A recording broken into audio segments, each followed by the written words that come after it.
Hello students, आज हम लोग डिस्कस करेंगे रसायन विज्ञान चैप्टर 8 D&F ब्लॉक के अंतर्गत संक्रमण तत्वों के यौगिक व आयन रंगीन क्यों होते हैं, इसका कारण हम लोग डिस्कस करेंगे। तो स्टूडेंट्स, हम लोग संक्रमण तत्वों के गुणों के बारे में पढ़ रहे हैं और देखा होगा जितने भी गुण हैं, जिन गुणों की व्याख्या की गई उनमें बताया गया कि संक्रमण तत्वों के अधिकांश जो गुण हैं उनकी व्याख्या करने के लिए हमने देखा कि वो N-1D उपकोष में उपस्थित अयुग्मित इलेक्ट्रॉनों की संख्या पर निर्भर करते हैं। N-1D उपकोष में जितने ज़्यादा अयुग्मित इलेक्ट्रॉन होंगे उसके आधार पर उनके चुंबकीय गुणों की व्याख्या की जा सकती है। तो संक्रमण तत्व जो होते हैं उनके यौगिक जो होते हैं, संक्रमण तत्वों के यौगिक जलीय विलयन व ठोस अवस्था सॉलिड स्टेट, ठोस अवस्था में कैसे होते हैं? रंगीन होते हैं। जैसे हम लोग अगर देखें कि जैसे हमारा ब्लड ही ले ले तो हमारा जो ब्लड होता है वो लाल रंग का होता है, क्योंकि इसमें जो हीमोग्लोबिन है, हीमोग्लोबिन आयरन का यौगिक होता है। उसी प्रकार से हम लोग बोलते हैं ब्लू विट्रॉल, हरा कशिश, तो ये जो होता है हरे रंग का होता है। नीला थोथा जो हाइड्रेटेड या जलयोजित कॉपर सल्फेट होता है, ये नीले रंग का होता है।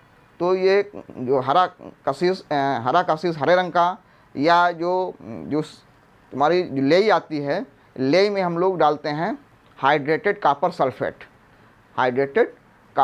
सल्फेट। तो ये जो होता है लेई हमारी जो होती है नीले रंग की, ये हल्के हरे नीले रंग की क्यों होती है? क्योंकि इनमें कॉपर आयन पाए जाते हैं। तो देखा गया कि संक्रमण तत्व के यौगिक जो होते हैं वो जलीय विलयन व ठोस अवस्था में रंगीन होते हैं। तो इसका कारण क्या होता है कि संक्रमण तत्वों के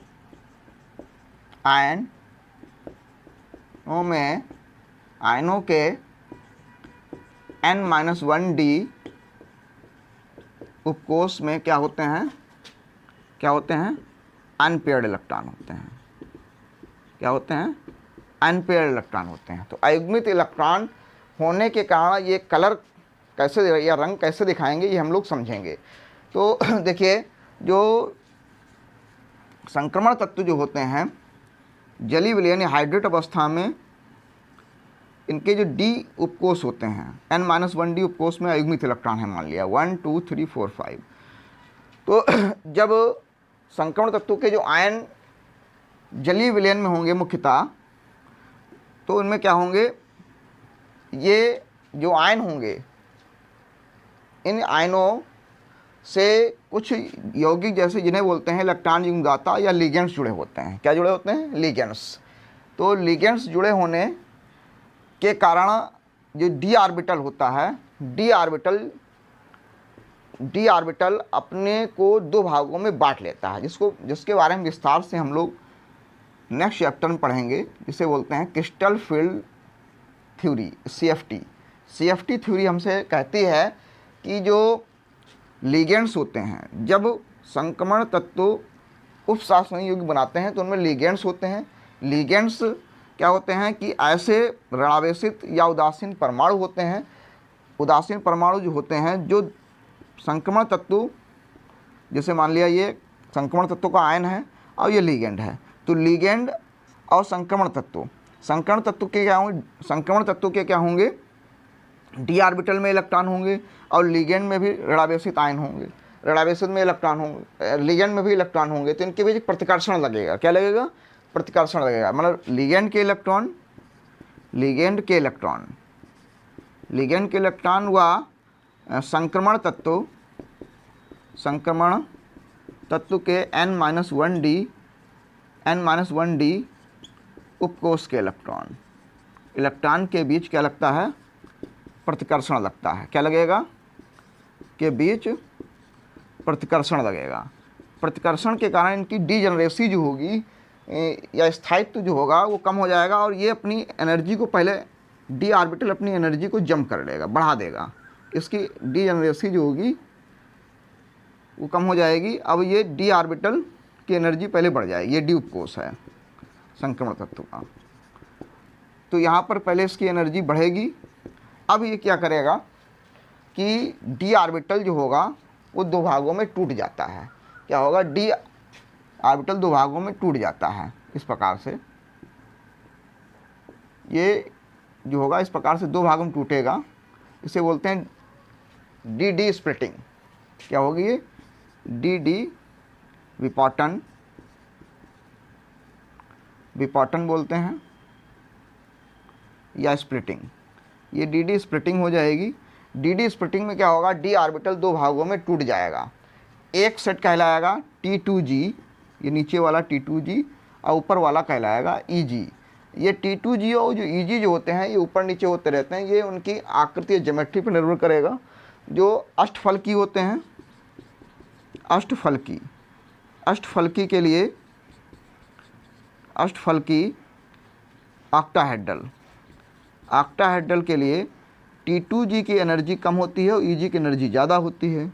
और टेट्राहेड्रल जो चतुष्फलकी होते हैं, फलकी होते हैं, उनके लिए जो है T2G की एनर्जी ज़्यादा होती है और EG की एनर्जी कम होती है। इसके बारे में विस्तार से हम लोग क्रिस्टल फील्ड थ्योरी में पढ़ेंगे। तो यहाँ पर हम देखेंगे कि क्या होता है कि जो N-1D उपकोष के अयुग्मित इलेक्ट्रॉन जो होते हैं, ये लिगेंड्स के कारण इनकी जो डीजेनरेसी होती है वो ब्रेक हो जाती है। अब क्या होगा, डी ऑर्बिटल में विपाटन हो जाएगा, स्प्लिटिंग हो जाएगी, और स्प्लिटिंग होने के बाद ये दो हिस्सों में टूट जाएगा। एक T2G होगा, T2G में तीन ऑर्बिटल होते हैं, DXY, DYZ and DZX, ZX, और EG में दो ऑर्बिटल होते हैं, DX square minus Y square and DZ square. इनके बीच की जो एनर्जी होती है, एनर्जी गैप होता है, ऊर्जा का अंतर, वो crystal field stabilisation energy CFSE के नाम से जानी जाएगी। CFSE के नाम से क्रिस्टल फील्ड स्टेबलाइजेशन एनर्जी या क्रिस्टल फील्ड स्प्लिटिंग एनर्जी भी बोल सकते हैं।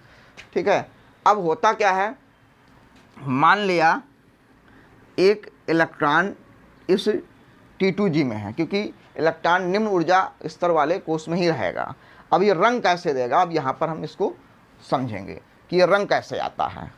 तो होगा कि स्टूडेंट्स, एक इलेक्ट्रॉन T2G कोष में है, T2G कोष में है एक इलेक्ट्रॉन। अब इसको बाहर से ऊर्जा दी गई, बाहर से ऊर्जा देने का मतलब है कि हमने दृश्य प्रकाश डाल दिया, दृश्य प्रकाश डाला। तो दृश्य प्रकाश में 7 रंग होते हैं, सभी लोग जानते हैं।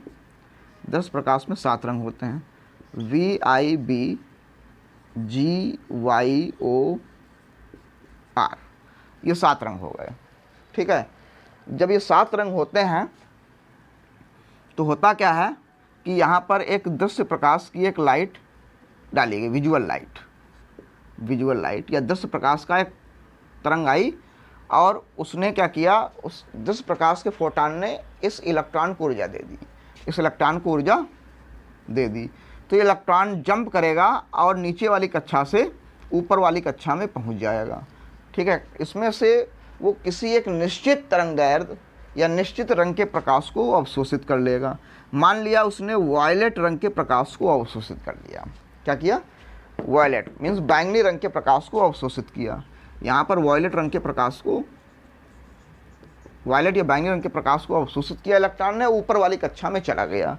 ठीक है, अब जब जो दृश्य प्रकाश था, जो दृश्य प्रकाश में बैंगनी रंग के प्रकाश या वायलेट जो है, वायलेट कलर का प्रकाश जो अवशोषित हो गया, तो शेष जो रंग बचेंगे, ये रंग बचे, तो अब जो प्रकाश निकलेगा वायलेट को अवशोषित होने के बाद जो प्रकाश निकलेगा वो कौन सा रंग होगा। तो देखा यह गया है कि जो संक्रमण तत्व के आयन या यौगिक जो होते हैं, वो जिस प्रकाश में जिस रंग के प्रकाश को अवशोषित करते हैं, उसके पूरक रंग के प्रकाश को उत्सर्जित कर देते हैं।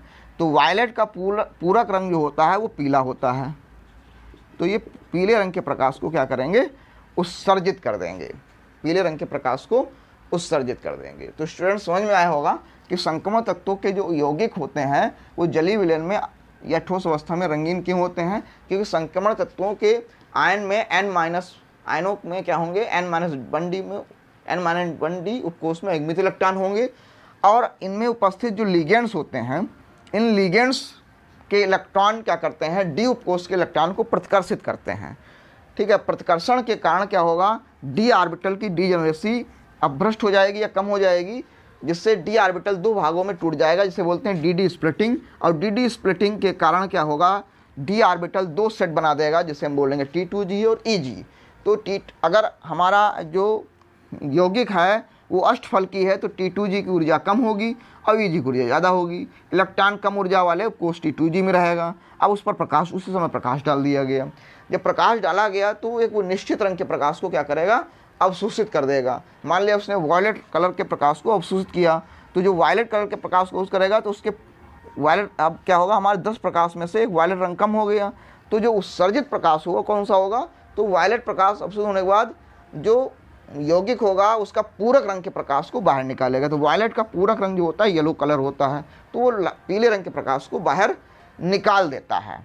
तो ये समझ में आया होगा स्टूडेंट्स कि किस प्रकार से हम जो है यौगिक जो होते हैं वो रंगीन या कलर दिखाते हैं। अब हम देखेंगे पूरक रंग। पूरक रंग ये इम्पोर्टेंट है, समझ लें। दृश्य प्रकाश के पूरक रंग, इनके आधार पर हम बता सकते हैं कि कौन सा यौगिक कौन सा रंग उत्सर्जित कर सकता है। दृश्य प्रकाश के पूरक रंग विबग्योर, तो violet, blue, green, yellow, orange and red. तो ये इस प्रकार से हम सीरीज बना लेंगे, violet, blue, green, yellow, orange and red. तो देखा गया कि अगर कोई भी यौगिक वायलेट कलर, बैंगनी रंग के प्रकाश को अवशोषित करेगा तो उसका पूरक रंग होगा पीला, में पीले रंग के प्रकाश को वो उत्सर्जित करेगा। अगर कोई भी यौगिक जली विलयन ठोस अवस्था में पीले रंग के प्रकाश को अवशोषित करेगा तो वो बैंगनी रंग के प्रकाश को उत्सर्जित करेगा। इसी प्रकार से यदि कोई नीले रंग के प्रकाश, ब्लू कलर के प्रकाश को अवशोषित करेगा तो ऑरेंज नारंगी रंग के प्रकाश को निकालेगा। अगर कोई भी यौगिक ऑरेंज या नारंगी प्रकाश को अवशोषित करेगा तो नीले रंग के प्रकाश को निकालेगा। अगर कोई भी यौगिक लाल रंग के प्रकाश को अवशोषित करेगा तो ग्रीन निकालेगा, और ग्रीन अवशोषित करेगा तो रेड निकालेगा। तो इस प्रकार से हम निकाल सकते हैं कि कौन सा यौगिक कौन सा प्रकाश निकाल रहा होगा। अब आगे देखेंगे, अगर कोई यौगिक रेड है तो रेड के अवशोषित करने पर वो ग्रीन भी निकाल सकता है, और ग्रीन और ब्लू, ग्रीनिश ब्लू भी निकाल सकता है, ग्रीनिश ब्लू भी निकाल सकता है। ठीक है। और यदि कोई यौगिक जो है तुम्हारा ब्लू और ऑरेंज के बीच कोई अवशोषित करेगा, अगर लाल या नीले और हरे के बीच अवशोषित करता है तो वो जो है नीले हरे के बीच अवशोषित कर रहा है तो येलो और ऑरेंज के बीच भी कोई प्रकाश निकाल सकता है। अगर कोई यौगिक हरे और पीले के बीच अवशोषित कर रहा है तो लाल और वायलेट के बीच भी कोई प्रकाश निकाल सकता है। तो ये निर्भर करता है कि जो पूरक रंग कैसा है, इनके मतलब जो है एग्जैक्ट वही रंग ब्लू है तो ऑरेंज निकालेगा। अगर हमारा ब्लू और ग्रीन के बीच में है, ब्लू और ग्रीन के बीच में है तो निकलने वाला प्रकाश हमारा क्या होगा, निकलने वाला जो प्रकाश होगा वो हमारा कौन सा हो जाएगा, हरा और नीले के बीच अगर अवशोषित हो रहा है तो निकलने वाला प्रकाश रेड और वायलेट के बीच होगा, रेड और वायलेट के बीच होगा। अगर हमारा अवशोषित प्रकाश वायलेट और ब्लू के बीच में है तो निकलने वाला प्रकाश जो होगा वो येलो और ऑरेंज के बीच होगा। यदि अवशोषित प्रकाश ग्रीन और येलो के बीच है तो उत्सर्जित होने वाला प्रकाश जो होगा ऑरेंज और रेड के बीच होगा। तो इस प्रकार से हम पूरक रंग निकाल सकते हैं। हमें मुख्य रूप से इस प्रकार से चार्ट बना लेना है कि violet, blue, green, yellow, orange and red.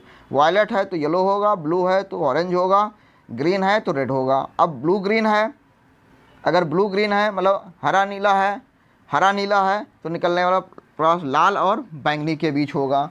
अगर बैंगनी नीला के बीच अवशोषित हो रहा है, बैंगनी नीले के बीच अवशोषित हो रहा है तो निकलने वाला प्रकाश येलो और ऑरेंज के बीच होगा। तो इस प्रकार से हम पूरक रंग निकाल सकते हैं।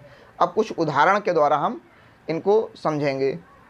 इसको नोट कर सकते हैं स्टूडेंट्स, ये इम्पोर्टेंट है। उदाहरण, नंबर फर्स्ट, कॉपर सल्फेट जली विलयन जल योजित कॉपर सल्फेट सॉरी, फिर से देखते हैं। उदाहरण, जल योजित कॉपर सल्फेट या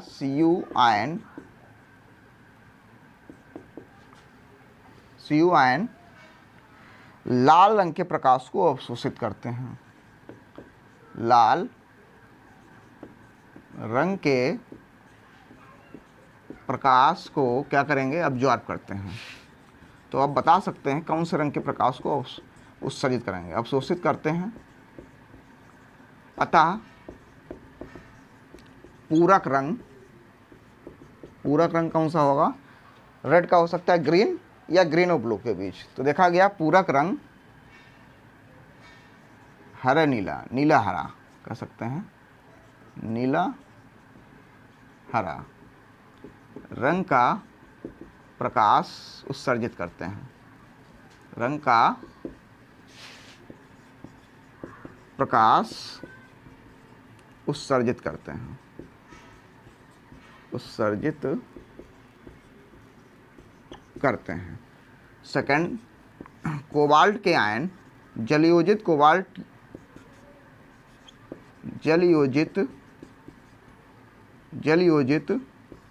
कोबाल्ट सेकंड के यौगिक हरे नीले रंग का प्रकाश अवशोषित करते हैं, हरे नीले रंग का प्रकाश अवशोषित करते हैं, नीले रंग का प्रकाश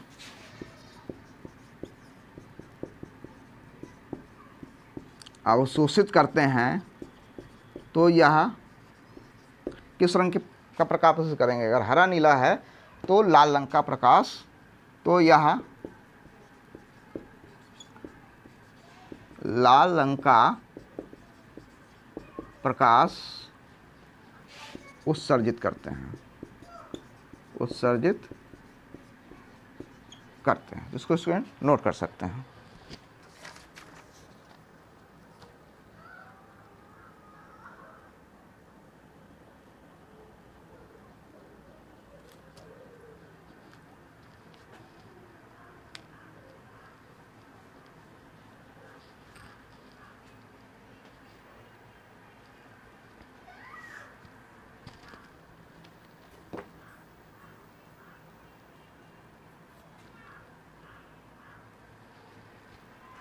तो स्टूडेंट्स, आज हम लोगों ने डिस्कस किया संक्रमण तत्वों के यौगिक जलीय विलयन में या ठोस अवस्था में रंगीन क्यों होते हैं। तो बताया गया कि इनमें N-1D उपकोष में युग्मित इलेक्ट्रॉन होते हैं और लिगेंड्स की उपस्थिति के कारण इनका जो d ऑर्बिटल जो होता है वो ब्रेक हो जाता है, dd स्प्लिटिंग हो जाती है, जिसको हम अगले चैप्टर में पढ़ेंगे CFT थ्योरी में, क्रिस्टल फील्ड थ्योरी में। तो जब d ऑर्बिटल स्प्लिटिंग होती है तो इलेक्ट्रॉन जो होते हैं एक d सेट होता है T2G, दूसरा होता है EG। तो इलेक्ट्रॉन जब T2G से EG में जंप करता है तो एक रंग के प्रकाश, एक 10 प्रकाश में से एक रंग के एक विशेष तरंगदैर्घ्य के प्रकाश को अवशोषित करेगा, उसके पूरक रंग के प्रकाश को उत्सर्जित कर देगा। जैसे वायलेट अगर अवशोषित करेगा तो वायलेट अगर अवशोषित करेगा तो येलो उत्सर्जित कर देगा। तो इस प्रकार से यहाँ पर हम निकाल सकते हैं कि कौन सा यौगिक किस रंग के प्रकाश को अवशोषित करके कौन से पूरक रंग के प्रकाश को उत्सर्जित कर सकता है।